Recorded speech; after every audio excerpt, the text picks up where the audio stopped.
Hello everyone. नमस्कार। स्वागत है आपका आपके अपने यूट्यूब चैनल एडवर्ड्स जुडिशरी में।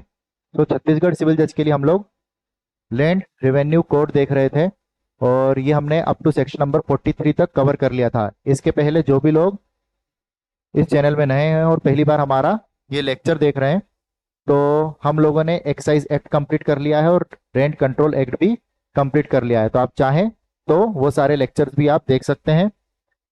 और आज हम चालू करेंगे फ्रॉम सेक्शन नंबर 44 और पूरा जो ये चैप्टर है, चैप्टर नंबर 5, इसको कवर करेंगे। ठीक है। एग्जामिनेशन पॉइंट ऑफ व्यू से बहुत ही इंपॉर्टेंट चैप्टर है आपका ये, और ये डील करता है आपके अपील, रिवीजन और रिव्यू से, है ना। तो चलिए स्टार्ट करते हैं फ्रॉम सेक्शन नंबर 44, जो बात करता है आपकी अपील एंड अपीलेट अथॉरिटीज की। तो सेक्शन नंबर 44 में बेसिकली क्या बताया गया है कि अगर कोई रेवेन्यू ऑफिसर है, उसने कोई ऑर्डर पास करा है, तो उसकी अपील कहाँ पे लाए होगी। तो स्वाभाविक सी बात है कि जो भी नेक्स्ट सुप्रियर अथॉरिटी रहती है उसके समक्ष ये अपील आपकी प्रस्तुत होगी, है ना। उनके समक्ष ये अपील जाएगी। अब यहाँ पे कुछ अथॉरिटीज दे रखी हैं और उनका क्लेरिफिकेशन दे रखा है कि अगर उस अथॉरिटी ने ऑर्डर इशू करा है तो किस अथॉरिटी के समक्ष ये अपील जाएगी, है ना। चार पांच अथॉरिटीज है, उनको देख लेते हैं हम लोग। सबसे पहला रेवेन्यू ऑफिसर है, subordinate to sub divisional officer. और दूसरा, मैं कोशिश करूंगा कि आपको इसको याद करा दूं, बहुत अच्छे से समझा सकूं, है ना, इसलिए मैं थोड़ा ग्रुप बना के चलूंगा। दूसरी रेवेन्यू ऑफिसर जो कि सबऑर्डिनेट आपका डेप्यूटी सर्वे ऑफिसर, ये दोनों इक्वल रैंक्स हैं। अगर इनके द्वारा इस रेवेन्यू ऑफिसर ने ऑर्डर पास करा है और इस रेवेन्यू ऑफिसर ने ऑर्डर पास करा है, और ये दोनों ही रेवेन्यू ऑफिसर्स कौन है, सबऑर्डिनेट हैं एसडीओ के या डीएसओ के, तो किन को जाएगी, इधर एसडीओ साहब को जाएगी और इधर डीएसओ साहब को एप्लीकेशन जाएगी, अपील जाएगी। ठीक, पहली बात ये हो गई। दूसरा हम देख लेते हैं,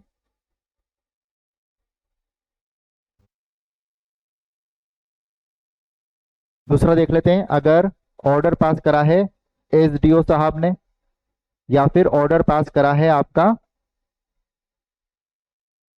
डीएसओ साहब ने, तो ये कहाँ जाएंगी, एसडीओ के केस में कलेक्टर को, और डीएसओ के केस में जाएगी आपकी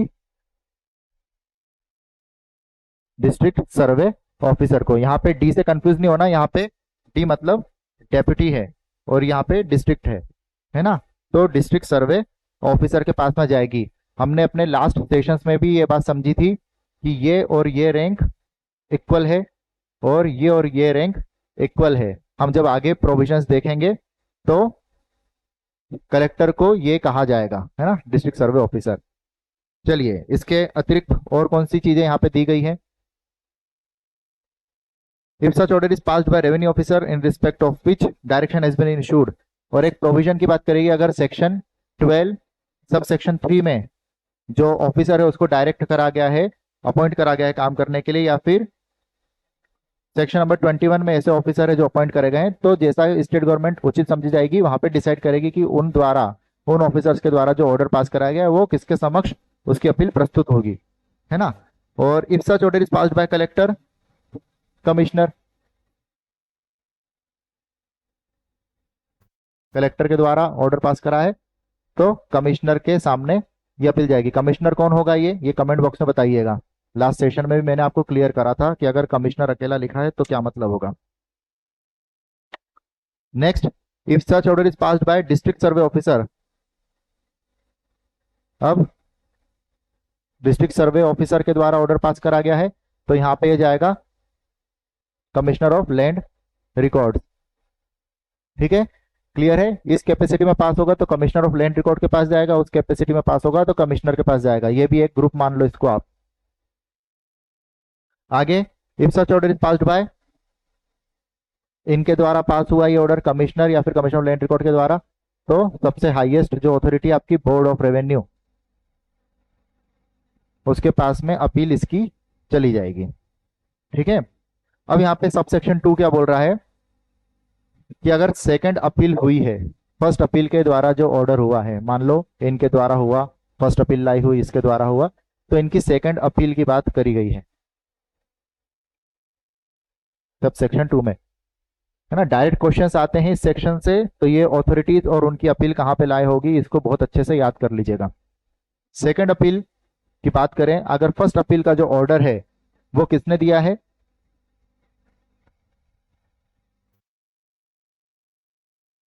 एसडीओ ने दिया है, तो कलेक्टर के पास में, मैं इसको थोड़ा अच्छे से समझ लेता हूं क्योंकि यहाँ पे बहुत शॉर्ट में बताया गया है इस सबसेक्शन 2 में। If such order has been passed by SDO या डेप्यूटी सर्वे ऑफिसर और कलेक्टर और डिस्ट्रिक्ट सर्वे ऑफिसर, कंबाइन कर दिया है ना, सिर्फ दो अथॉरिटीज है जिनके समक्ष सेकंड अपील जाएगी। एक बताया गया है आपका कमिश्नर और दूसरा बताया गया है आपका बोर्ड ऑफ रिवेन्यू, है ना। कमिश्नर को कब जाएगी, जब एसडीओ के द्वारा आदेश आया है, डेप्यूटी सर्वे ऑफिसर के द्वारा आदेश आया है, कलेक्टर के द्वारा आदेश आया है। आदेश मतलब फर्स्ट अपील का जो ऑर्डर है वो आया है ना, या फिर आपका कलेक्टर हो गया और डिस्ट्रिक्ट सर्वे ऑफिसर हुआ, तो कहां जाएंगी ये सारी फर्स्ट अपील के जो ऑर्डर्स हैं, ये कहां पे जाएंगे, ये जाएंगे सेकंड अपील में कमिश्नर साहब को। दूसरी बात यहां पे कही गई है कि कमिश्नर या फिर कमिश्नर ऑफ लैंड रिकॉर्ड्स ने आदेश दिया है, कमिश्नर या फिर कमिश्नर ऑफ लैंड रिकॉर्ड्स, इन्होंने आदेश दिया है, तो बोर्ड ऑफ रेवेन्यू के समक्ष सेकंड अपील जाएगी। ठीक। सबसेक्शन 3, अब सेकंड अपील के ग्राउंड बताए गए हैं सबसेक्शन 3 में। सबसेक्शन 3 में सेकंड अपील के ग्राउंड बताए गए हैं कि कौन से ग्राउंड पे सेकंड अपील लाए करेगी। फर्स्ट अपील के ऐसा यहाँ पे कोई ग्राउंड बताए नहीं है इस सेक्शन में, है ना। तो सेकंड अपील के क्या होंगे, if the original order has in the first appeal been varied or reversed otherwise than in a matter of cost. Original order जो था आपका, फर्स्ट वाला ओरिजिनल ऑर्डर हुआ, फिर ये फर्स्ट अपील का जो था वो ऑर्डर हुआ, है ना, और यहाँ पे सेकंड अपील के ग्राउंड्स की बात चल रही है। तो जो ओरिजिनल ऑर्डर था ये फर्स्ट अपील में क्या हुआ, रिवर्स हुआ या वेराइड हुआ, तो फिर ऐसे केस में सेकंड अपील जा सकती है, लेकिन यहाँ पे कंडीशन रख दी, otherwise than in a matter of cost, है ना। जो कॉस्ट वगैरह प्रोवाइड करी गई है उससे संबंधित अगर ऐसा कोई रिवर्सल हुआ है फर्स्ट अपील में ओरिजिनल ऑर्डर का, तो फिर वो सेकंड अपील का ग्राउंड नहीं बन सकता। ठीक है, पहली बात ये। दूसरी, if the order is contrary to law और usage having the force of law, ये जो ऑर्डर आया है ये कॉन्ट्ररी टू लॉ है, तो ऐसे केस में सेकंड अपील चली जाएगी।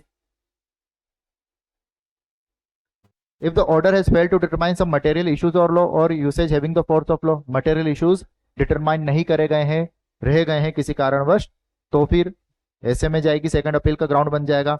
If there has been a substantial error or defect in the procedure as prescribed, procedure जो भी बताया गया है उसमें किसी तरह कोई एरर है और ऐसा एरर ऐसा है जो सब्सटेंशियल है ना, जो कि आपके डिसीजन को अफेक्ट करेगा, तो यहां पे सेकंड अपील का ग्राउंड बन जाएगा।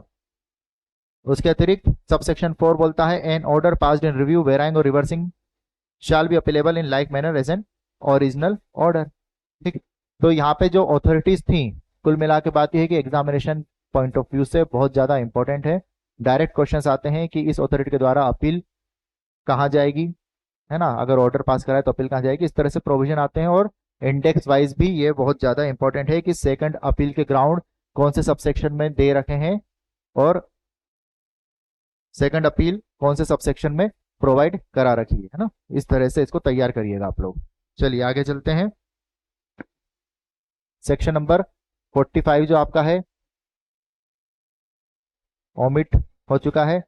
सेक्शन नंबर 46 आपकी बात करता है no appeal against certain orders, किन ऑर्डर्स के अगेंस्ट में अपील नहीं होगी। तो बहुत सिंपल है, इसको आपको याद रखना है, इसमें समझने वाला कुछ भी नहीं है।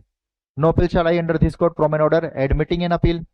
अगर कोई अपील एडमिट हुई है तो उसके अगेंस्ट में आप ये नहीं बोल सकते कि इस अपील को एडमिट क्यों कर लिया और फिर उसके अगेंस्ट में एक अपील फाइल कर दो, है ना। ये सारी चीजें नहीं होंगी। और application for review on the ground specified under section 5, ठीक है। Rejecting an application for review, review के लिए एप्लीकेशन फाइल कर रही है, उसका रिजेक्ट कर दिया है कोर्ट ने, उसको रिजेक्ट कर दिया है, तो आप उसके लिए अपील फाइल नहीं कर सकते। और ग्रांटिंग और rejecting an application for stay, ठीक, या फिर कोई ऑर्डर इंटरिम नेचर का आया है तो उसके अगेंस्ट में अपील नहीं होगी। और relating to appointment under subsection 2 of section 104 और 106, है ना, पटवारी और रेवेन्यू इंस्पेक्टर्स की यहाँ पे बात करी गई है 104 106 में। उनकी अपॉइंटमेंट से रिलेटेड अगर कोई भी चीज है तो उनकी अपील आप नहीं कर सकते हो। चलिए section number 47, limitation of appeal. 46 हो गया आपका नो अपील। 47 है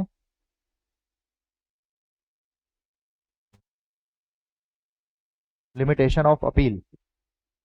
इसको देखते हैं। यहाँ पे टाइम पीरियड की आपकी बात करी गई जो अगेन एग्जामिनेशन के लिए बहुत ज्यादा महत्वपूर्ण है ना। किस अथॉरिटी के समक्ष कितने दिन में अपील फाइल होगी। तो नो अपील शाल लाए कहां पे, सबसे पहले ए, कौन कौन सी अथॉरिटी दे रखी है पहले वो देख लेते हैं।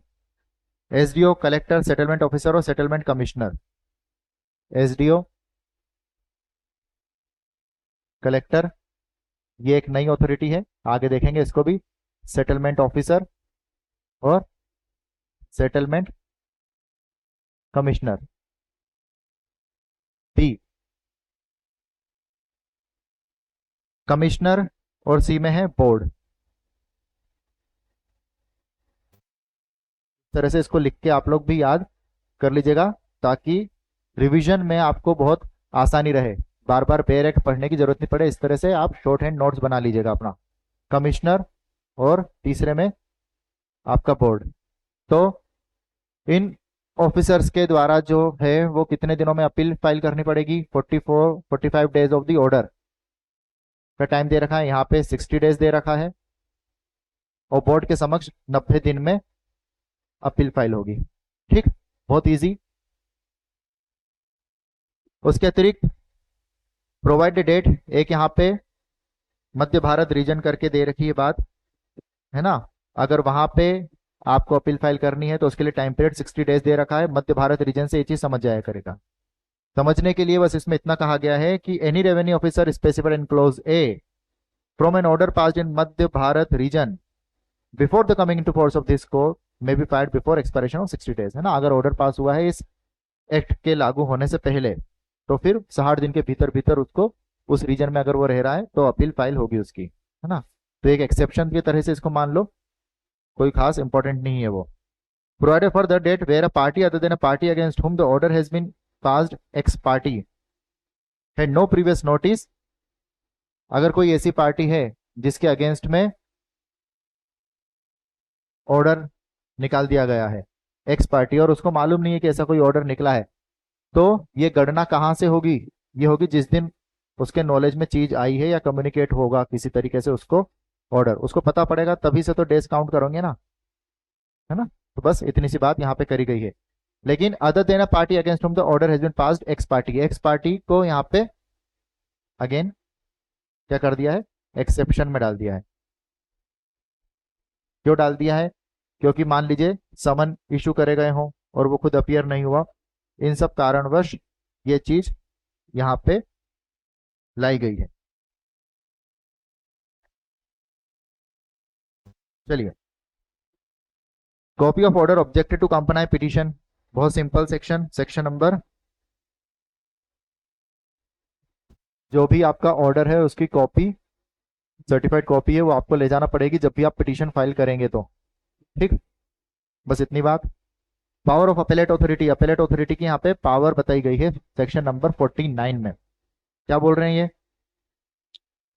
द अपेलेट ऑथोरिटी में इधर एडमिट द अपील और क्या कर सकती है, पावर, पहला, अपील को एडमिट कर ले अपीलेट अथॉरिटी, या फिर और अपॉर्चुनिटी देने के बाद में क्या कर सकती है, समरली रिजेक्ट कर सकती है ना, रिजेक्ट कर सकती है। थोड़ी अपॉर्चुनिटी देते हैं, सुनवाई कर ले। After calling for the record and giving the appellant an opportunity to be heard may summarily reject it, है ना। तो एडमिट और रिजेक्ट दो चीजें। Provided the appellate authority shall not be bound to call for the record where the appeal is time barred or does not lie. अब यहाँ पे call for the record of the case की बात करी गई है ना। केस के जो रिकॉर्ड्स हैं उनको बुलाएगा, सुनवाई करेगा, देखेगा और फिर रिजेक्ट कर देगा, है ना। एविडेंसेस वगैरह की बात नहीं है, नॉर्मल सा समरी प्रोसीजर है ये कब अप्लीकेबल नहीं होगा, अगर अपील इस तरह से वो बुला नहीं सकता रिकॉर्ड को, अगर अपील अपने आप में ही टाइम बार्ड हो गई है एज पर द लिमिटेशन, या फिर अपील लाए ही नहीं होती है। इन दो कंडीशन में ये वाली प्रोविजन अप्लीकेबल ही नहीं होगी, है ना। आगे देखते हैं। और अगर ये अप्लीकेबल नहीं होगी तो फिर क्या होगा, रिजेक्शन होगा या एडमिशन होगा, ये बताइए आप कमेंट बॉक्स में। बहुत सिंपल है, बताइएगा। If the appeal is admitted date shall be fixed, appeal admit हो गई तो डेट फिक्स कर दिया जाएगा और नोटिस इशू कर दिए जाएंगे रिस्पोंडेंट को। अब उसके बाद में जब डेट फिक्स हो गई, नोटिस इशू हो गए, तो हियरिंग चालू हो जाएगी। Then after hearing the parties the appellate authority may confirm vary or reverse the order, है ना। हियरिंग पूरी होने के बाद में अपीलेट अथॉरिटी के पास में फिर ऑर्डर देने की बारी आती है उसका। तो ऑर्डर क्या कर सकता है, कंफर्म करेगा कि नहीं जो ऑर्डर था वो सही था, है ना, जो ओरिजिनल ऑर्डर था वो कंफर्म करते हैं, रिवर्स करते हैं, या किसी तरह के उसमें कोई क्या करते हैं, वेरिएशन करते हैं। और may take such additional evidence as it may consider necessary for passing the order, या फिर एक और बात है एडिशनल एविडेंस की, चाहे तो एडिशनल एविडेंसेस भी वो ले सकता है। तो अगर क्वेश्चन डायरेक्टली आपका ऑब्जेक्टिव आए कि क्या अपीलेट अथॉरिटी के पास में पावर है एडिशनल एविडेंसेस लेने की, तो क्या लगाइएगा कि हाँ उनके पास में पावर है, वो एडिशनल एविडेंसेस भी ले सकते हैं अगर जरूरी समझे तो। Now provided that the appellate authority shall not remand the case for disposal by any revenue officer subordinate to it, है ना। जैसे हमने सबसे पहले देख लिया था कि कोई भी रेवेन्यू ऑफिसर रहता है, उसने कोई ऑर्डर पास करा तो क्या होगा, उसकी अपील कहाँ जाएगी, जो नेक्स्ट सुपीरियर ऑफिसर होगा। कभी भी अधीनस्थ ऑफिसर सबऑर्डिनेट के पास में उसकी अपील नहीं जा सकती। बस ये वही बात करी गई है, जो अपीलेट अथॉरिटी है वो अपने सबऑर्डिनेट को नहीं कर सकती रिमांड केस डिस्पोजल के लिए, ठीक है।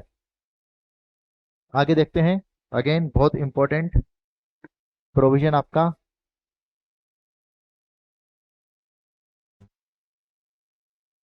अपील रिवीजन एंड रिव्यू में से सेक्शन नंबर 50 रिवीजन। अपील के जैसे ही यहाँ पे भी अथॉरिटीज बताई गई हैं, है ना। ये बताया गया है कि एप्लीकेशन पे वो लेगा या सुओ मोटो लेगा, रिवीजन की प्रोसीडिंग्स इनिशिएट करेगा, ये सारी चीजें यहाँ पे बताई गई हैं। कुछ ग्राउंड्स वगैरह भी बताए हैं। हम लोग ये सब चीजें देखते हैं, डील करते हैं शॉर्ट में। चलिए सबसे पहले तो अथॉरिटीज देख लेते हैं। पॉइंट नंबर 1, है ना, क्या क्या है, board, commissioner, commissioner land record, collector, DSO.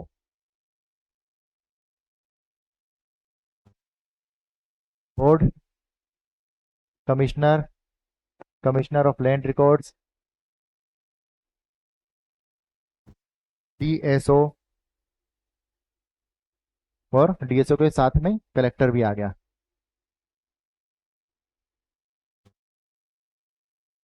ये अथॉरिटी क्या करेंगी, may at any time on its own motion, है ना। जैसे मैंने अभी बताया आपको, सुओ मोटो कोग्निजेंस ले सकती हैं on its own motion or on the application made by any party for the purpose of satisfying itself as to the legality or proprietary of any order passed by. तो ये समझना, हम point wise इसको देखते हैं। ये authorities हैं, ये खुद के मोशन पे, ऑन मोशन पे, या किसी पार्टी की एप्लीकेशन पे, अगर उनको लगता है कोई ऑर्डर जो है वो इशू हुआ है ना, ऑर्डर पास हुआ है और उसकी लीगलिटी देखने के लिए for the purpose of satisfying itself himself as to the legality or property of any order pass, जो ऑर्डर पास हुआ है इसकी लीगलिटी देखने के लिए क्या कर सकता है, या फिर regularity of the proceedings of any revenue officer subordinate to it, है ना। और ये जरूरी नहीं है कि इनके द्वारा पास हो, है ना, पास बाय इटसेल्फ, हिमसेल्फ या सबऑर्डिनेट ऑफिसर, दोनों ही जगह ये रिवीजन वाली चीजें चल जाएंगी। Itself, himself of the proceeding of any revenue officer subordinate call for and examine the record of the case pending before or disposed of by such officer and may pass such order in reference thereto as it thinks fit।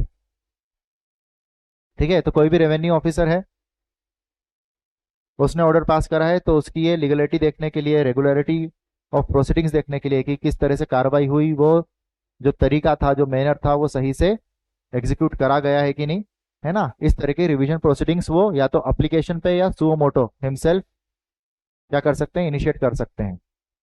ठीक, पहली बात तो ये। दूसरा, provided that no application for revision shall be entertained. अब revision की कोई भी जो कार्रवाई है वो कैसे होगी और कैसे नहीं होगी, तो यहाँ पे इस प्रोविजन में बताया गया है, no application for revision shall be entertained against an order appealable under this code. अगर कोई ऐसा ऑर्डर इशू करा गया है जो अपीलेबल हो,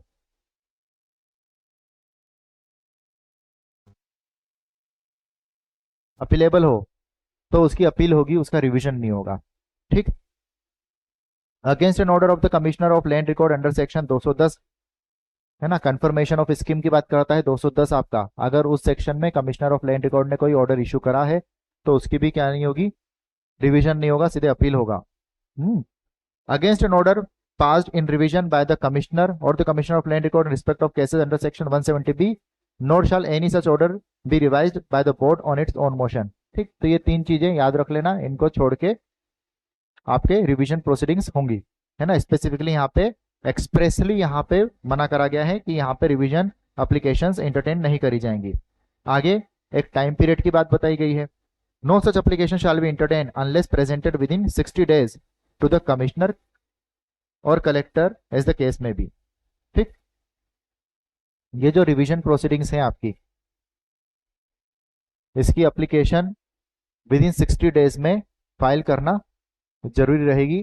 किसके समक्ष, अगर जो अथॉरिटी आपकी वो डीएसओ है, कलेक्टर है, कमिश्नर ऑफ लैंड रिकॉर्ड्स है, या फिर कमिश्नर है, तो इनके समक्ष ये 60 दिन में एप्लीकेशन प्रस्तुत करना जरूरी है, मैंडेटरी है।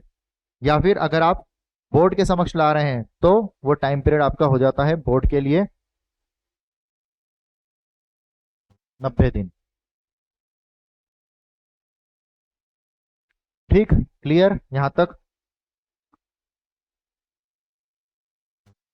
और ये 60 days और 90 days कैलकुलेट करने में जो भी आपका टाइम लगा है, ओरिजिनल ऑर्डर जो आया है उसकी कॉपी ऑब्टेन करने के लिए, है ना, ओरिजिनल ऑर्डर की कॉपी इशू करवाने के लिए, वो टाइम पीरियड जो आपका लगा है वहां पे उसको एक्सक्लूड कर दिया जाएगा, वो काउंट नहीं होगा इसमें। No order shall be varied or reversed in revision unless notice has been served. और रिवीजन प्रोसीडिंग्स में अगर कोई आपका ऑर्डर इशू हो रहा है तो वो कभी भी रिवर्सल या वेरिएशन का नहीं होगा अगर आपने अपॉर्चुनिटी नहीं दी है, दूसरी पार्टी को नोटिस इशू नहीं करे गए, है ना। तो कभी भी कोई भी ऑर्डर जो है जिसके अगेंस्ट में रिवीजन प्रोसीडिंग्स लाई जा रही है उनका रिवर्सल नहीं होगा जब तक कि आप नोटिस सर्व नहीं करते हैं। आगे, note with standing anything contain subsection 1,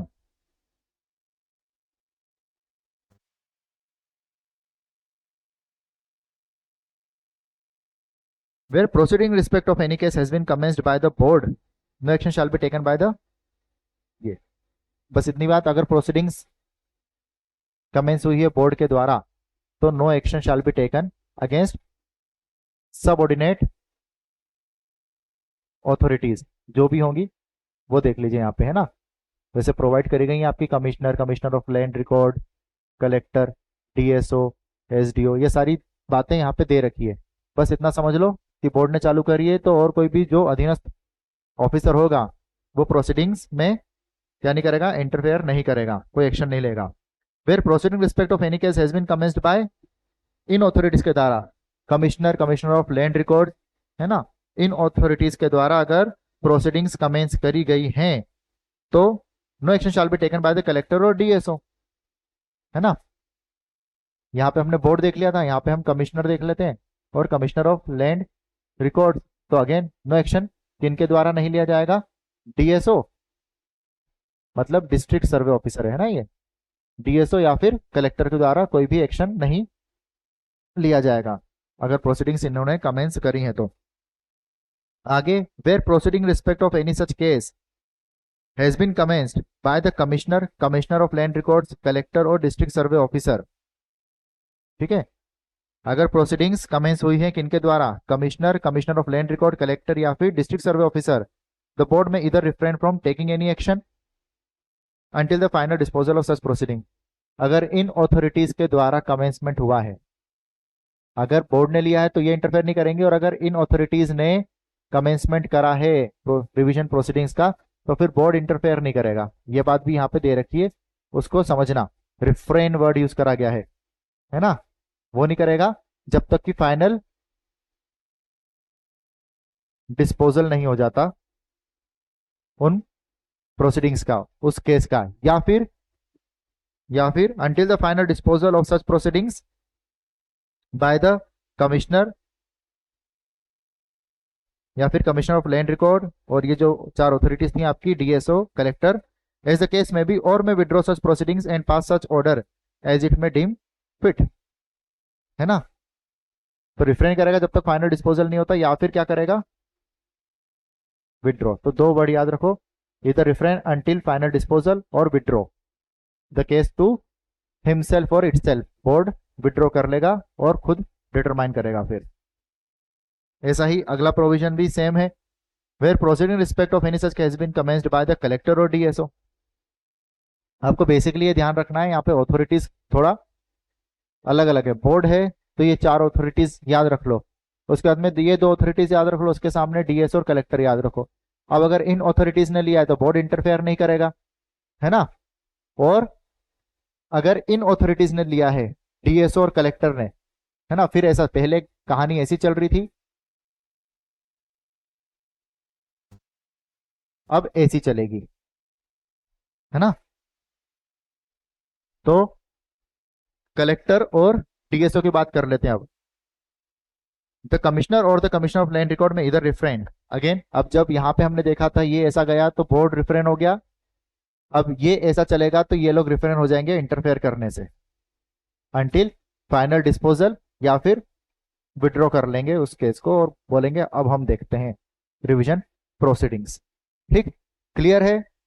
देखिए इतना संभव नहीं हो पाता है कि यूट्यूब लेक्चर्स में बहुत अच्छे से एक्सप्लेन करा जाए, इसलिए जितना भी संभव हो रहा है मैं प्रयास कर रहा हूं आपको अच्छे से एक्सप्लेन करने के लिए।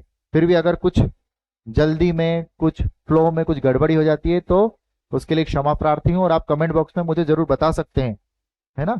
और अगर अच्छा लग रहा हो आपको, आपको हेल्पफुल लग रहा हो ये लेक्चर, तो आप इसको शेयर करें, लाइक करें वीडियो को, ताकि मुझे भी थोड़ा मोटिवेशन मिले। और चैनल को जरूर सब्सक्राइब कर लीजिए अगर आपने अभी तक सब्सक्राइब नहीं करा है तो। ठीक है, इसके अतिरिक्त टेस्ट सीरीज की वाली बात जो है मैं आपको हर लेक्चर में बताता ही हूँ कि टेस्ट सीरीज भी चल रही है, आप ऐप डाउनलोड कर सकते हैं और वहां से एनरोल कर सकते हैं खुद को। ठीक है, चलिए अब इसके आगे वाले सब सेक्शंस पे हम लोग आते हैं। आगे बस एक एक्सप्लेनेशन दे रखी है, for the purpose of this section all revenue officer shall be deemed to be subordinate to the board. ठीक, सेक्शन नंबर 51 नाउ रिव्यू।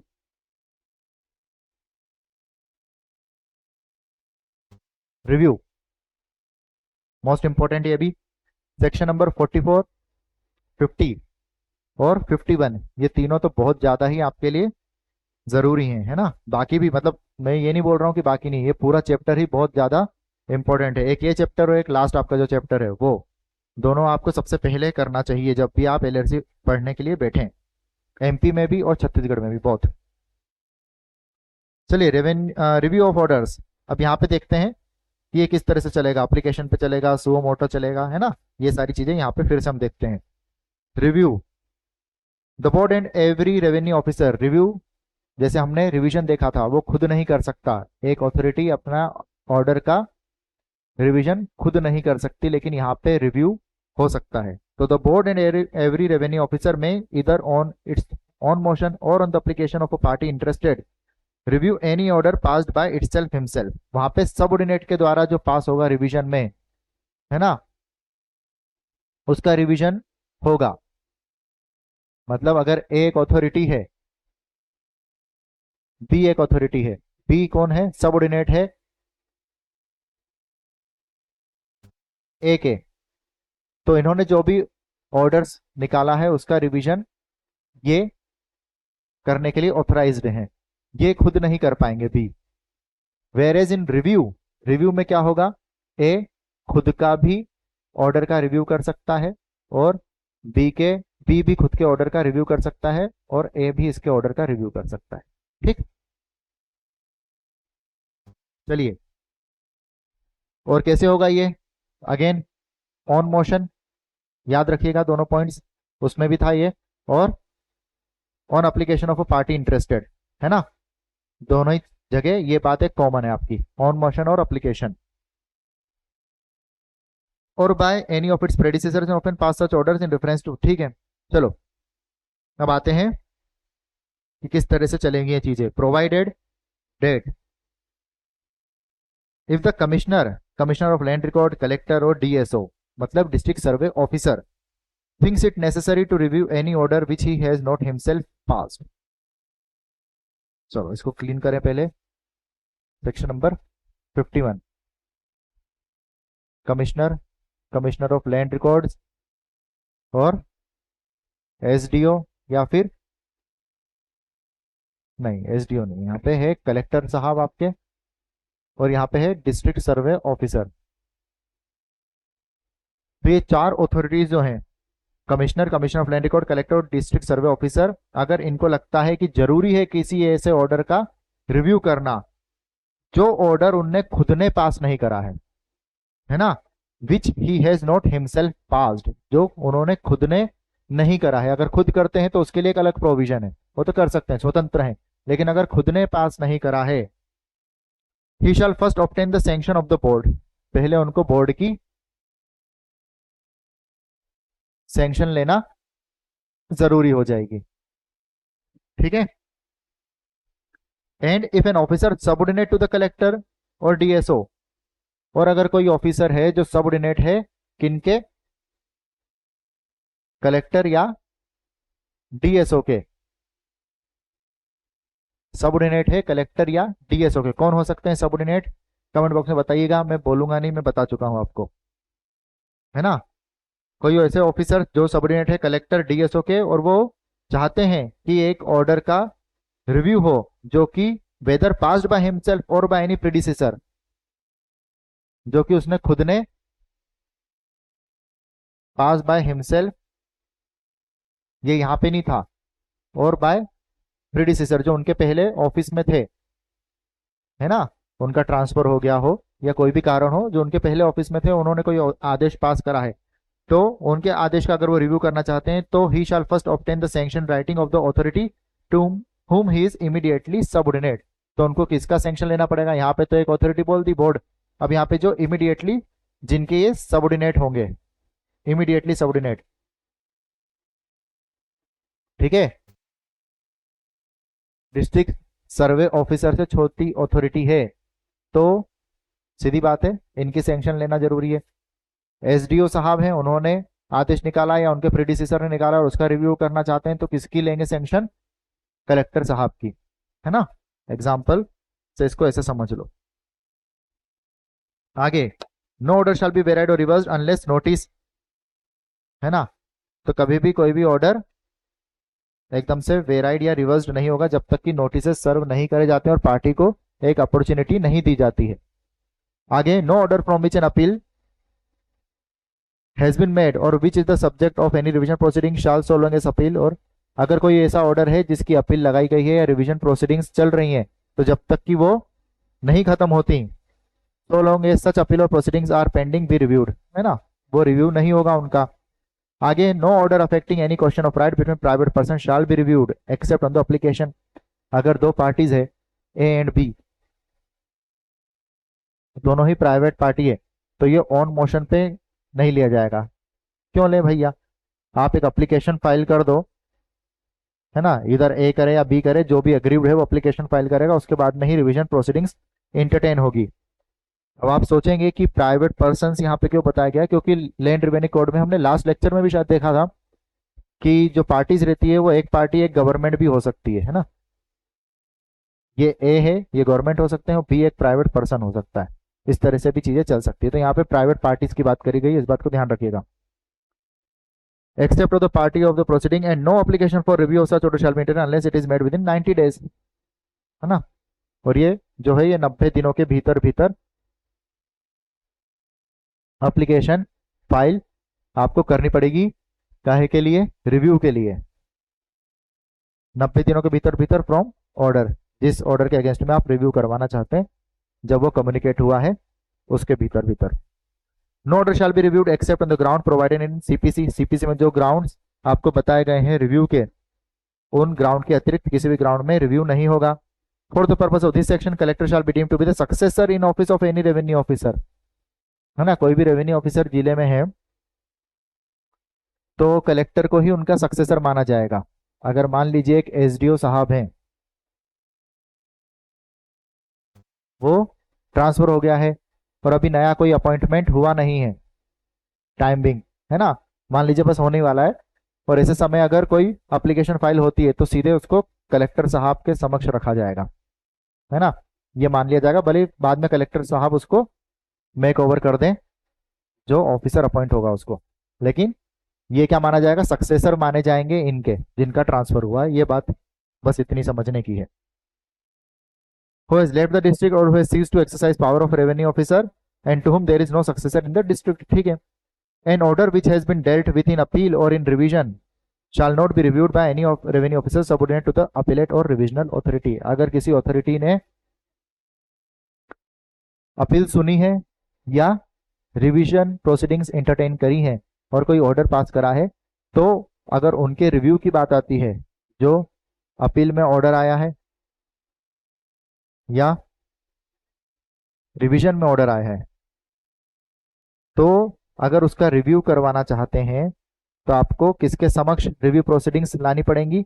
जो अपेलेट अथॉरिटी थी और रिविजनल अथॉरिटी थी, उससे ऊपर की जो अथॉरिटी रहेगी, सुपीरियर अथॉरिटी, उनके समक्ष ही आपको ये प्रोसीडिंग्स इनिशिएट करनी पड़ेंगी, ठीक है ना, इन अथॉरिटीज के superior.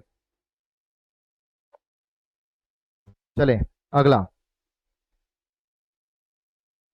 Stay of execution of order. जो भी ऑर्डर आपका आया है उसका स्टे की बात करता है section number 52, stay of execution. क्यों, ये क्यों जरूरी है भैया? एक ऑर्डर आ गया और आपने एग्जीक्यूशन का उसको बोल दिया कि इमीडिएट इफेक्ट से आप एग्जीक्यूट करें इसको, है ना। वेकेट करने का ऑर्डर हुआ, किसी भी तरह कोई ऑर्डर हो सकता है। अगर ऐसा कोई निकाल दिया और वो आदमी अपील में गया, जब तक अपील का डिसीजन आया, और हो सकता है वो वेराए हो ओरिजिनल ऑर्डर से, तब ऐसे केस में क्या होगा? फिर सारी चीजें ही बदल जाएंगी। तो कुछ जो सब्सटेंस है ना, जो चीजें हैं स्थित, उसको नहीं बदला जाए जब तक कि पूर्ण रूप से जो एक प्रोसीडिंग है, जो एक केस है, उसका न्याय नहीं हो जाए, है ना। तो revenue officer who has passed any order और सक्सेसर इन ऑफिस, कोई भी रेवेन्यू ऑफिसर, सबसे पहली बात कौन दे सकता है स्टे का?